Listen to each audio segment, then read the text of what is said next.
I want to thank everybody for joining with us today. I especially want to thank everybody flanked beside me and around me for their constant ability to step forward and help Texas respond to these challenges, as well as everybody behind the cameras who are working every single day around the clock to help their fellow Texans in need, regardless of the type of disaster that may be taking place. Well, as we continue to respond to the COVID-19 pandemic, we are fully prepared to respond to the oncoming hurricanes of Marco and Laura. We had a robust meeting just moments ago to get up to speed on exactly where we are, what has been done, what may need to be done. And in addition to that, I had the opportunity yesterday to visit with several of the county judges along the coast that could be most heavily impacted by this. Let me start out by saying that because of these ongoing or oncoming hurricanes, I am declaring a state disaster for 23 Texas counties. These counties include all 22 coastal surge counties as designated by the National Weather Service. In addition to that, it also includes Bexar County, which is included for staging and sheltering. In addition to the state disaster that I'm declaring, I'm also declaring and requesting that the President declare a federal emergency for these 23 counties. This will help the state meet critical emergency protection requirements, including evacuation and sheltering. If you'll bear with me, I'm going to run through the counties that are included in the 23 counties in alphabetical order: Aransas, Bexar, Brazoria, Calhoun, Cameron, Chambers, Galveston, Hardin, Harris, Jackson, Jasper, Jefferson, Kennedy, Kleberg, Liberty, Matagorda, Newton, Nueces, Orange, Refugio, San Patricio, Victoria, and Willacy. Obviously, as the storms progress, there may be additional needs to expand the counties that would be subject to the disaster declaration. In visiting with the team behind me earlier, I want to report the following that shows how Texas is prepared to meet these oncoming storms.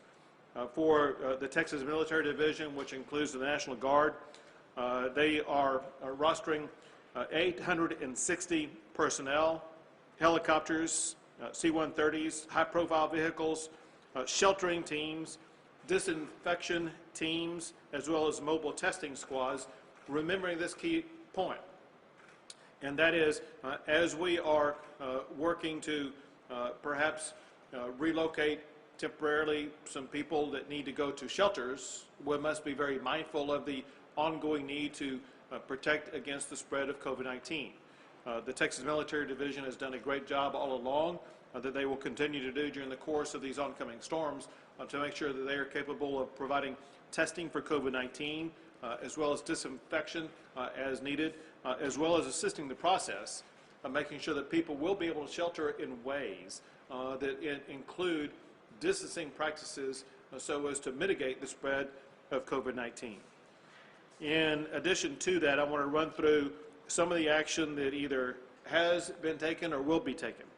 And that is the Texas Division of Emergency Management has activated the Alamo Regional Command Center and has ordered 100 buses to arrive at that center today. The Texas Division of Emergency Management has also activated the state contract for fuel and hygiene services, knowing how much this is needed, especially in times of hurricanes, having seen exactly how this was needed in response to Hurricane Harvey. The Texas Division of Emergency Management, Mass Care, is working with VOADS regarding shelter capacity, feeding, and other support operations with the capacity to shelter at least 5,000 evacuees, which has already been identified. They are also packaging shelter sanitation kits for deployment, and they have relocated one tractor trailer of MREs to the State Warehouse in San Antonio.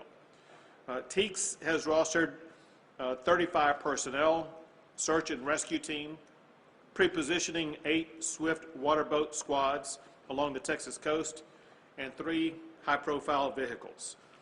The Texas Department of State Health Services has activated 50 ambulances and medical incident support personnel. They also have identified 2 current COVID facilities that can be converted into medical shelters, one in San Antonio and one north of the Houston area, to make sure that we will be able to continue to provide for the needs of anybody who may have COVID challenges.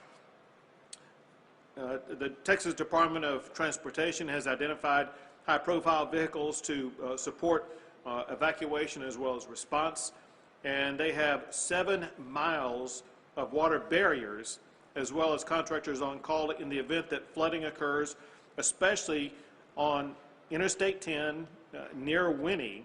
And people may recall in past hurricanes and some other storms that we've had, I-10 in that region can be submerged underwater. And we are prepared for that possibility, especially with it looking like the 2 storms may each cross near the Texas border with Louisiana. The Texas Health and Human Services Commission has activated the state ice and water contract. The Texas Department of Public Safety has rostered their Marine Swift water rescue teams and helicopters with hoist capability, 4 boat squads, 1,000 highway patrol troopers as needed.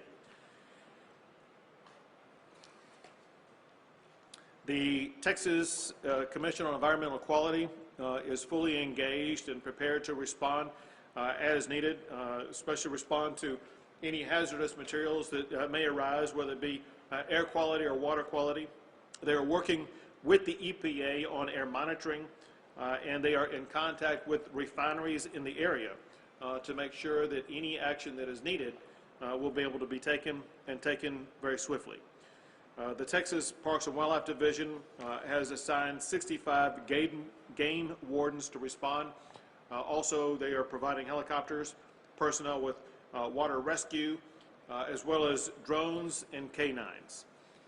Texas Task Force 1 and Texas Task Force 2 are both fully engaged. They will deploy 150 personnel tomorrow. That will include swift water rescue teams, helicopter evacuation teams. In addition to all of that, the Texas Forest Service is fully engaged and prepared to respond as needed.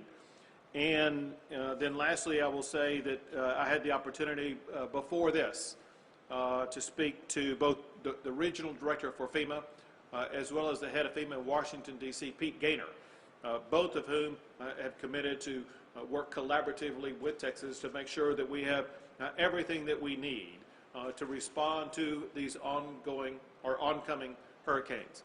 Lastly, let me say this, and that is it's incredibly important for everybody who could be in the pathway of these storms to constantly heed local warnings about what may be happening in your community, understanding that this is very swift moving and there could be rising water happening very quickly. And so it is essential for everybody who could be in the pathway of these storms to do everything you can to stay informed about what's happening. Remember the standard language, and that is, do not drive into high water, turn around, don't drown. We lose so many lives of people who drive into water. We do not need that to be taking place. And so heed local warnings. And then the last thing, and that is, as we respond to these oncoming hurricanes, it is essential that everybody in every community continue to do everything that you can to maintain your distance from others, to remember the safety practices that you have adopted over the past few months, and that is to wear a mask, to sanitize your hands, to use all the strategies that now have proven to be so successful in Texas.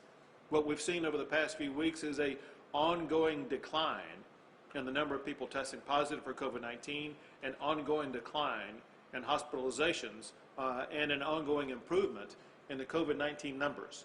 We cannot allow these oncoming hurricanes to set us back in the advancements that we've made in combating COVID-19. With that, I will pass it to the Chief of the Texas Division of Emergency Management, Chief Nim Kidd. Thank you, Governor. And to echo the Governor's comments, I need the public to really pay attention to this storm. Right now is the time to start to prepare if you have not done so already. We've got a lot of weather briefings, the National Weather Service, National Hurricane Center, a high degree of uncertainty in the forecast of this storm.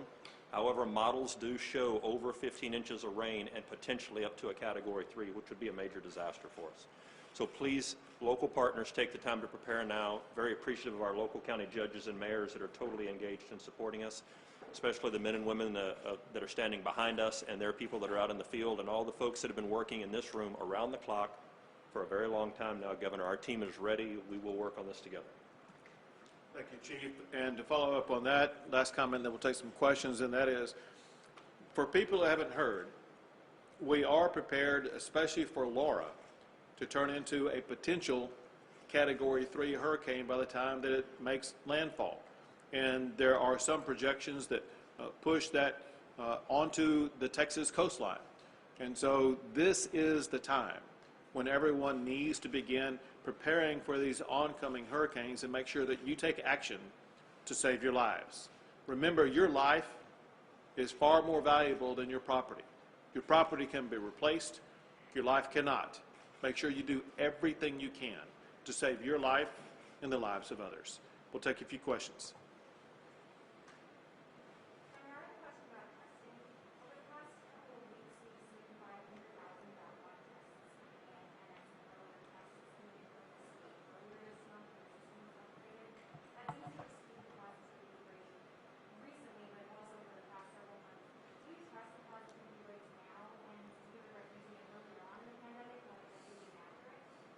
With regard to the testing information that has come into the Texas Department of State Health Services, there was a backlog for two primary reasons. One, there was a limitation in the number of test results they could process.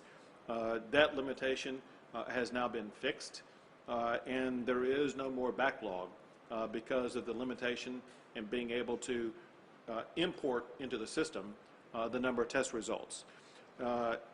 There may still be some lingering challenges with some of the private labs and their ability to give us immediate, updated test results. We are continuing to work with those private labs for a quicker turnaround. So all that said, the data that we have now is far more accurate than what we had last month and maybe even a couple of weeks ago. That data should be very close to being perfectly accurate in the coming weeks and coming months. Hence, we're now to a point where we have a far more reliable positivity rate, as well as a far more accurate number of people testing positive. All that said, one very important fact for people to remember is that first, anybody who has tested positive, they would have been provided that information immediately by the healthcare provider. Second, a very important fact for people to follow as we continue to respond to COVID-19 is the number of people hospitalized who were tested positive for COVID-19. That data is very accurate and very current. And one thing that we have seen across the entire state is a reduction in the number of people hospitalized because of COVID-19. That is the most positive sign that we could see. Hey guys, let's stay on topic here for right now. We'll take some off-topic questions at the end. Anyone have any questions about the storms or hurricanes? Let's get those out of the way first. All right. All right.